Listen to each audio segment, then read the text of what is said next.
Nous allons illustrer ici comment s'enregistrer comme un personnel de l'enseignement supérieur affecté dans un établissement. Ici, donc, lorsque vous accédez à ce formulaire à partir donc, du portail Campus Mani, vous aurez donc à saisir un certain nombre d'informations. Pour l'instant, le NINA n'est pas obligatoire, donc il est marqué ici comme étant optionnel, mais si vous le connaissez, ben, c'est pas plus mal de le renseigner. Voilà. Toutefois, vous allez mettre obligatoirement un numéro de téléphone, donc de 8 chiffres. Vous indiquez si vous êtes un homme ou une femme. Ici, vous allez indiquer votre nom,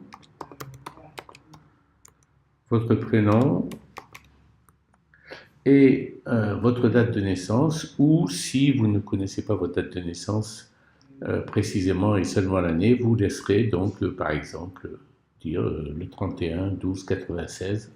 On laisse donc le 31-12.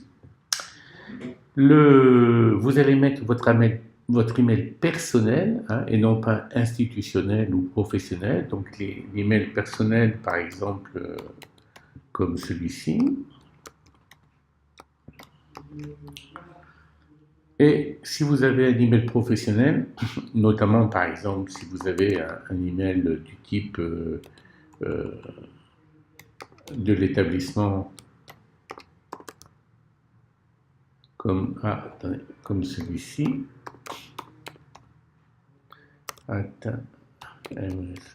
msrs.ml par exemple, ou comme ou pas du tout, si vous n'en avez pas. Il vous en sera créé un au niveau de l'établissement dans le domaine du ministère. Là, vous validez. Vous auriez pu aussi renseigner votre téléphone secondaire et vous avez votre compte PGI, votre compte qui est créé. Et là, je ne sais pas si vous avez entendu un petit cuicui, c'est que vous recevez aussi un SMS comme celui-ci, là. Ah, attendez, voilà un nouveau message, comme celui-ci que vous voyez en bas, Coco Chanel 83, voilà, cc. Et sur lequel vous pourrez cliquer pour accéder à votre, à poursuivre donc votre enregistrement. Vous y êtes d'ailleurs invité ici. On vous rappelle votre identifiant et votre mot de passe provisoire. Et vous avez aussi, n'oublions pas, grâce au fait que vous avez indiqué votre mail personnel, vous allez recevoir un mail qui sera de ce type-là, avec un certain nombre d'informations. Là, le mail va arriver et vous aurez à cliquer soit ici, soit dans ce document-là pour accéder avec donc, vos identifiants et votre mot de passe provisoire. Vous allez accéder donc en cliquant sur vous allez taper donc le mot de passe, l'identifiant que vous avez reçu, le mot de passe provisoire, et vous allez vous connecter, à la suite de quoi vous allez pouvoir compléter votre formulaire d'enregistrement. Là, il faut un petit peu de temps pour qu'il arrive.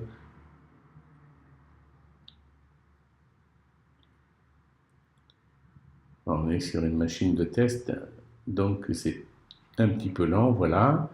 À partir de ce moment-là, donc vous avez l'ensemble des informations que vous avez déjà saisies. Donc ce n'est pas la peine de les ressaisir. Vous pouvez en compléter certaines. Vous allez sélectionner votre photo d'identité parce que vous avez la possibilité, à partir de cet enregistrement comme membre du personnel, d'éditer une carte professionnelle dont on parlera plus tard. Vous allez compléter les informations obligatoires, donc votre commune de naissance par exemple. Vous tapez les premières lettres et vous pouvez sélectionner la ville, voilà, la commune plutôt. Vous pourriez renseigner le village ou mettre un complément de lieu si vous ne trouvez pas le village ou si le village n'existe plus. Vous allez renseigner votre adresse en ville dans quel quartier, voilà. Ça c'est une information obligatoire, on voit que c'est en gras avec un petit astérix. Et là, vous allez renseigner aussi dans quel établissement vous avez obtenu votre dernier diplôme, par exemple une maîtrise. Ça, c'est obligatoire. Le libellé du diplôme n'est pas obligatoire. L'année est obligatoire. Par contre, le domaine du diplôme, la mention ou spécialité du diplôme, en fonction du domaine, si je choisis un domaine, évidemment, hop, j'aurai des spécialités propres à ce domaine-là, mais ce n'est pas obligatoire, mais ça peut être utile pour données statistiques ou analyses ultérieures. Donc là, vous avez la mention, là aussi, c'est pas obligatoire, et en fin de compte, vous avez, puisque vous avez une maîtrise, vous avez un niveau d'études minimum de bac plus 4. Là, il faut absolument renseigner aussi de manière obligatoire la personne à prévenir en cas d'urgence. Hein. Voilà. Donc, avec son téléphone, vous pourriez mettre un email, mais ce n'est pas obligatoire. Vous pouvez compléter toutes les autres informations, mais elles ne sont pas obligatoires.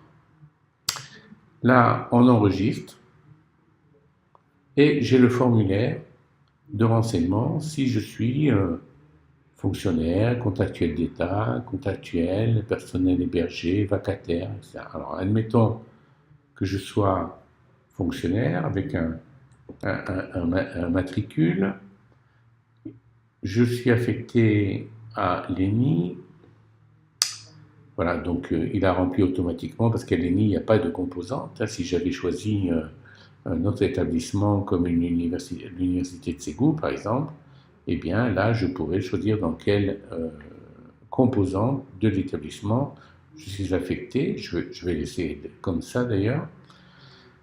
Depuis quand mon mode de recrutement a été un recrutement direct par défaut, mais il y en a plusieurs possibles. Voilà, vous pouvez toujours jouer avec ça. À partir de quelle date? C'est une date par défaut, le 1er janvier de l'année, mais évidemment, vous pourriez dire non, moi je suis recruté depuis 2015, depuis que j'ai mon diplôme. Voilà. Dans quelle discipline? Ça aussi, c'est assez intéressant de le noter. Voilà. Après, dans quelle catégorie d'emploi j'occupe? Et ainsi de suite, je pourrais mettre les grades, échelons et activité principale, enfin, fonction principale exercée, c'est une activité générale, par exemple, je pourrais mettre que je fais de l'enseignement. Et comme activité principale exercée, je pourrais mettre que je suis enseignant. La nuance est importante. Mais voilà, ce sont des champs qui ne sont pas obligatoires, qui pourront être renseignés ultérieurement. Et une fois que j'ai enregistré, et ben voilà, c'est fini, je suis enregistré, je suis dans le PGI, j'ai toujours mon identifiant PGI, j'ai mon mot de passe provisoire, j'ai mon email court, hein, Campus Mali, email court qui est le compte ENT en fin de compte, Google, qui en fin de compte nous permettra d'accéder à l'ensemble des services de l'environnement numérique de travail. Et puis j'ai un email long, ouais, qui va me permettre, qui est un alias et qui va me permettre d'échanger, de communiquer de manière, on va dire, avec un email canonique. Voilà, la suite au prochain numéro. Merci.